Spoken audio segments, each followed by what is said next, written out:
You know, you want to keep them in there as long as you can, really, in a lot of ways. I mean, they'll continue. It all depends on how big the space is compared to how many chicks you have. I mean, but the longer they can stay in this nice little area, you know, for the better, really. You know, up to, you know, 2 weeks, 3 weeks, but eventually, you know, as they start to feather out.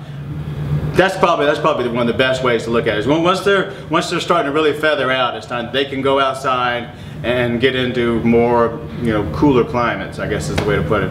But as long as they've still got a lot of fur on, a little fluff, chick fur, what fur? Chick fur.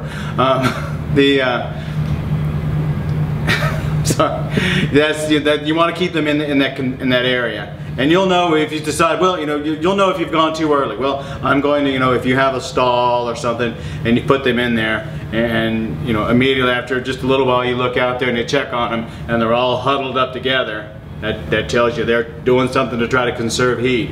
You're going to have to come up with some sort of heat source, whether you go back to the heat lamp and hang that down and create a little warm spot for them to get under. But basically it almost always comes down to warmth, because if they get cold, they'll huddle up on top of each other, and if there's a bunch of them, you know, those on the bottom, well, they smother, because they'll just pile on top of each other.